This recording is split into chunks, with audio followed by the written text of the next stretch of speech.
Eu moro aqui em Tremembé faz 61 anos. Minha família dependeu daqui desse hospital aqui. Minha esposa foi internada aqui, através do Dr. Cláudio, que me ajudou eu muito.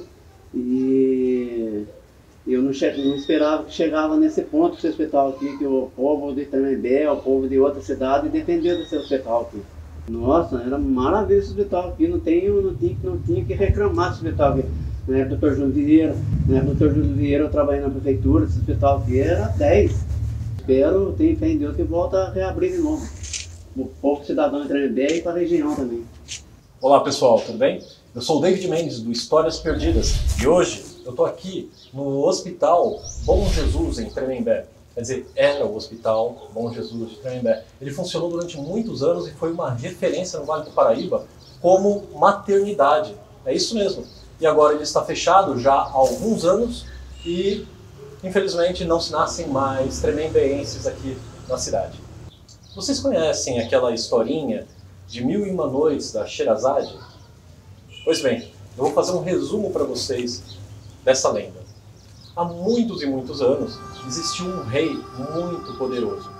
E esse rei se casou com a sua amada, só que ela o traiu e ele descobriu. O que ele fez? Ele mandou matar a sua esposa e o amante dela. E ele criou um medo tão grande, mas tão grande na questão de relacionamento, que os casamentos posteriores ele mandava matar as suas esposas depois da noite de núpcias. E essa atitude do rei de matar as suas esposas após a noite de núpcias fez com que a cidade tomasse um medo gigantesco dele. Mas depois de ter havido muitas mortes, surgiu uma pessoa chamada Sherazade. E a Sherazade tinha um plano.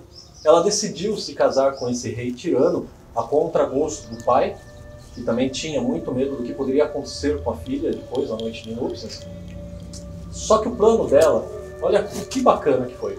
Ela se casou com o rei e na noite de núpcias ela disse que tinha uma irmãzinha pequena e precisava contar uma história para essa irmãzinha dormir. A irmãzinha foi, bateu no quarto e entrou no quarto do rei e da Sherazade. Então a Sherazade começou a contar as histórias para a irmã.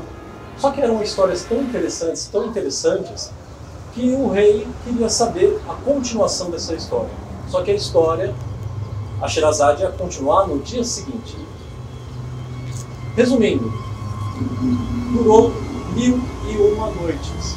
A Sherazade, por 1001 noites, contou historinhas para a irmãzinha. E o rei, muito antenado, muito interessado nessa história, querendo saber o que ia acontecer no dia seguinte, mantinha a Sherazade viva. Entre essas 1001 noites, a Sherazade sumiu alguns dias, por 3 vezes. E ao final de 1001 noites, a Sherazade chegou para o rei e falou: olha, agora não tenho mais histórias, pode preparar a minha morte. Né? Só que nisso bateu a porta a irmã da Sherazade e ela entrou com 3 crianças, 2 de colo e uma engatinhando. E aí a Sherazade pegou e apresentou: esses daqui são os seus filhos. E o rei, claro, ficou feliz, muito feliz, já tinha se acostumado com a Sherazade, com todas aquelas noites, as contações de histórias, e não fez com a Sherazade a mesma coisa que havia feito com as suas outras esposas. Será que tem alguma semelhança nessa história, na Sherazade, com o Hospital Bom Jesus? Pois na história a gente viu que o rei se acostumou com as contações de história da Sherazade. Agora, eu vou contar uma história que pouca gente conhece aqui em Tremembé. Na verdade, tem pessoas bem antigas aqui que conhecem essa história muito bem. É uma história real e realmente aconteceu, não é lenda, não é mito. Tá?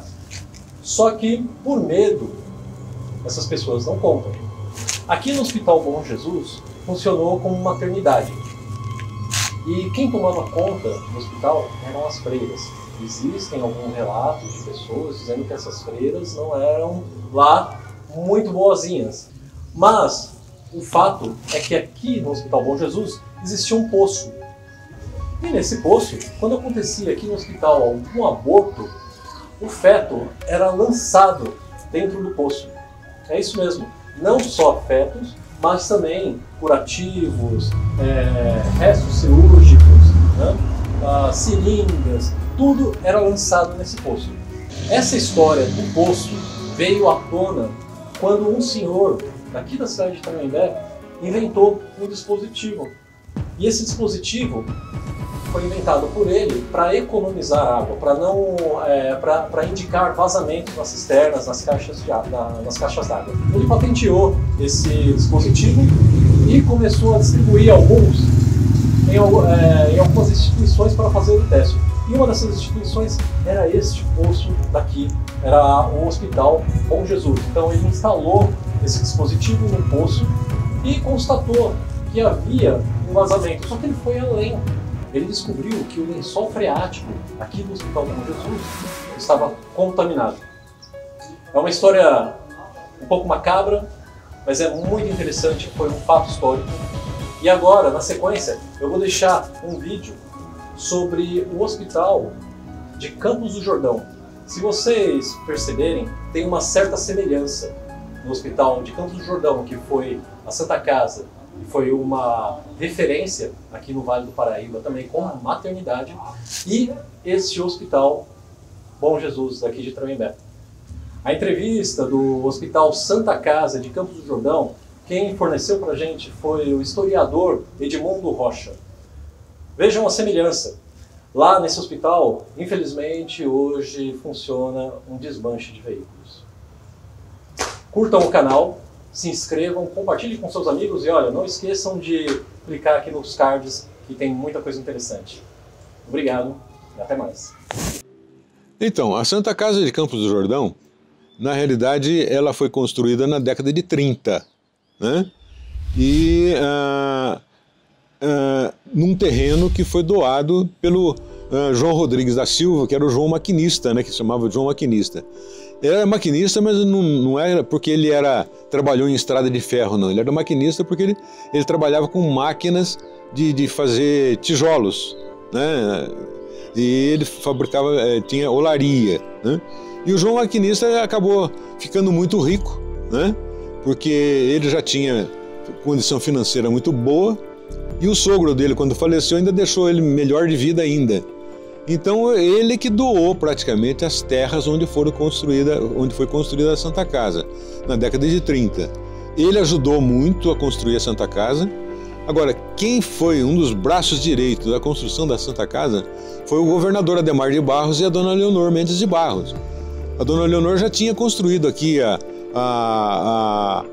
o abrigo Leonor Mendes de Barros, que depois virou a bandeira paulista contra a tuberculose. Ela já tinha construído com recursos dela, né, para receber doentes, né, acometidos pela tuberculose. Mas como ela era uma pessoa que gostava muito de Campos do Jordão, e o Adhemar de Barros foi uma pessoa que muito ajudou Campos do Jordão, foi um grande benemérito, eles ajudaram muito na construção da Santa Casa. Então a Santa Casa praticamente foi construída com o apoio da dona Leonor e do Adhemar de Barros. Na década de 40 pegou fogo na Santa Casa. Queimou, praticamente destruiu uma boa parte da Santa Casa. Ela ficou fechada durante um tempo e eles depois reconstruíram a Santa Casa, porque ela só tinha o pavimento térreo. Depois eles construíram e fizeram mais um andar na Santa Casa, que foi o que funcionou durante muitos anos a Santa Casa com os 2 andares, né? E nessa Santa Casa que eles reconstruíram, o João Rodrigues da Silva, que era o João Maquinista, que deu o terreno para a construção da Santa Casa, ele, naquela época, não existia maternidade em Campos do Jordão. Então ele resolveu construir uma maternidade na Santa Casa, né? Então ele pagou a construção da Santa Casa, mas com uma grande condição, né? Até é interessante essa condição que ele impôs, né? Que a gente fala, as pessoas dão risada, mas ele era um português simples, né? E ele falou que ele doava uma Santa Casa só para mulheres. Não, doava uma maternidade só para mulheres. Claro que a maternidade só podia ser para mulheres, né? Mas ele fez constar na ata da Santa Casa que ele estava doando uma maternidade para mulheres. E a Santa Casa prestou grandes serviços em Campos do Jordão, principalmente nessa área de saúde, embora na Santa Casa não fosse um local para ficar internados tuberculosos. Era para atender todas as pessoas que precisavam de atendimento médico. E ela funcionou, na realidade, até 2005, né? E, infelizmente, em 2005, a situação financeira da Santa Casa estava muito difícil, né? A Santa Casa estava devendo muito. O pronto-socorro da Prefeitura Municipal funcionava lá na Santa Casa. Só para você ter uma ideia, a Prefeitura devia, naquela época, 2 milhões de cruzeiros para a Santa Casa e a Prefeitura não pagou esses 2 milhões de cruzeiros para a Santa Casa. Se a Prefeitura tivesse pago esses 2 milhões de cruzeiros, a Santa Casa teria pago as suas dívidas e poderia continuar aberta até hoje, mas a Prefeitura não pagou porque o prefeito disse que aquela dívida não era dele, aquela dívida era da Prefeitura, né? Mas não pagou a dívida e ela fechou as portas. Eu costumo dizer sempre, né, que se o doutor Ademar de Barros e a dona Leonor Mendes de Barros, nessa época, 2005, eles estivessem vivos, eu duvido que eles tivessem deixado de fechar a Santa Casa. Eles vão tirar dinheiro do bolso deles e pagar as dívidas da Santa Casa para evitar que a Santa Casa fechasse as portas. É lamentável, aquele prédio está lá, praticamente totalmente destruído, abandonado. Tudo que tinha lá dentro foi furtado, né? As pessoas roubaram motores, fiação e os móveis, utensílios, tudo para vender, né? E o prédio está lá, caindo aos pedaços. Nossa. Eu estive lá e tem um rapaz que trabalha lá, ele faz como chama? Tem um desmanche de carro, né? Ele falou que adquiriu aquilo lá, que a juíza pagou para ele e tal. Depois eu fui conversar com a minha advogada e ela falou, adquiriu nada, aquilo lá foi embargado. O cara tá lá de invasor que tá. Então, né? E o que eu percebi, o seu Edmundo, é que ele tá tirando as janelas, batendo tudo e vendendo. Se você chegar lá e falar, eu quero aquele batente ali da janela, quando você encontra, o cara vai lá, tira e dá. A Santa Casa estava totalmente montada. A parte da maternidade tinha tudo que se possa imaginar na maternidade. A sala de cirurgia tinha tudo. Tinha a raio-x, tinha tudo, né? A Santa Casa tinha tudo. E tudo isso perdeu. Era referência, né? Era referência. A minha irmã nasceu lá na maternidade da Santa Casa. A minha filha nasceu na maternidade da Santa Casa, né? E ela prestava um grande serviço. Teve uma época que Campos do Jordão ficou sem maternidade, não tinha maternidade. Depois é que abriram uma maternidade lá no Sanatório São Paulo, né? Para atender as gestantes de Campos do Jordão, porque não ficou sem maternidade. Em Tremembé não tem mais Tremembé. Exato. Mais uma geração já acaba. Olha, foi um pecado, realmente, porque eu mesmo utilizei muito a Santa Casa, né, para fazer exames, diversos exames, né, consultas médicas, porque tinha diversos médicos, tinha pelo menos uns 10, 12 médicos que atendiam regularmente na Santa Casa, de diversas especialidades, né.